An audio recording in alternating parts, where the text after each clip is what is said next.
après la démission tout à l'heure du Premier ministre Sébastien Lecornu et de son gouvernement. Est-ce que vous vous y attendiez aussi rapidement ? Écoutez, le 9 septembre, quand il a été nommé, je vous avais tout de suite dit, il me semble d'ailleurs que c'était à votre antenne, que premièrement, ce n'était pas une rupture, mais une continuité, que c'était scandaleux. Que deuxièmement, cette continuité se prolongerait par le fait de nommer les mêmes au même endroit. Alors j'avoue que j'avais pas vu venir Bruno Le Maire et son retour au gouvernement, mais pour le reste, c'est à peu près ça.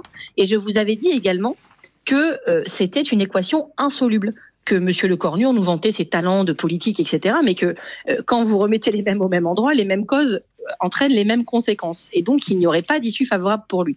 Là, la grosse surprise, et c'est quand même, il faut se rendre compte de la déflagration, c'est qu'on a un gouvernement qui, pour la première fois de l'histoire de la Ve République, démissionne avant même le discours de politique générale du Premier ministre. C'est-à-dire qu'on a une démission d'un gouvernement démissionnaire. On ne sait d'ailleurs même pas qui est démissionnaire. Est-ce que le ministre démissionnaire de l'économie, c'est Éric Lombard, ou est-ce que c'est monsieur Lescure qui a été nommé hier, mais voilà, qui est démissionnaire, on ne sait même plus vraiment. Et donc c'est tragique. Déjà, je rappelle que monsieur Bayrou est tombé avec des modalités inédites dans la Ve République, c'est-à-dire j'engage un vote de confiance et je la perds. Et à quel moment, au sein de la Macronie, on va se dire on arrête tout, on repense tout, on ne peut plus continuer comme avant et on va faire différemment. Là, manifestement, il y a un coup d'arrêt mais pour l'instant, plus qui est arrivé. Plus ils ont continué. Donc on verra la suite. Emmanuel Macron va se nommer lui-même Premier ministre, je ne sais pas. Marine mais là, il va falloir Tondelier, quand même repenser. Restez en ligne avec nous. Est-ce que vous attendez maintenant un virage ? Est-ce que vous y croyez ? Manifestement non, c'est ce que vous disiez tout à l'heure. Écoutez, je vais vous le dire très tranquillement. J'entends parler depuis ce matin de dissolution parce qu'il n'y aurait plus d'autres solutions possibles.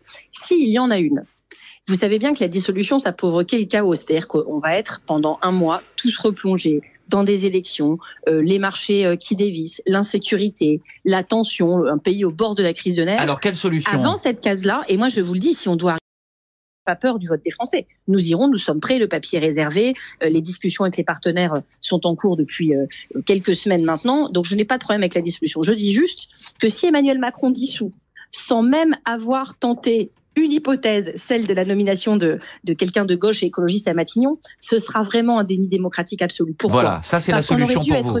Nomination de quelqu'un de gauche à Matignon. Et j'appelle, au nom des écologistes, solennellement à la nomination d'une personne de gauche ou écologiste à Matignon. Parce que c'est ce qui aurait dû être fait dès l'été dernier. Et la seule raison, le seul argument que Macron a donné pour ne pas le faire, c'est on ne peut pas vous nommer parce que ce sera pas stable. Et moi, j'ai des solutions plus stables que vous. Et vous voyez à quel point sa solution s'est illustrée par son inefficacité. C'est vraiment tragique. Et donc, à un moment, il n'a plus d'excuses. Il n'a plus d'excuses et plus d'autre choix que de nous nommer. Nous, en tout cas, je vous le dis, les yeux dans les yeux, même si nous sommes à la radio, nous sommes prêts. Marine Tondelier, est-ce qu'un gouvernement de la gauche éventuellement nommé pourrait tenir plus que quelques jours, plus que quelques semaines, avec l'épreuve du budget qui s'annonce ? Écoutez, on nous a bassinés depuis 1 an en nous faisant des appels à la responsabilité, des appels à la stabilité, des appels à être constructifs. Et donc, je n'ose imaginer que les personnes qui nous ont dit ça pendant des mois et des mois comme seul argument, nous refusent aujourd'hui de nous laisser essayer.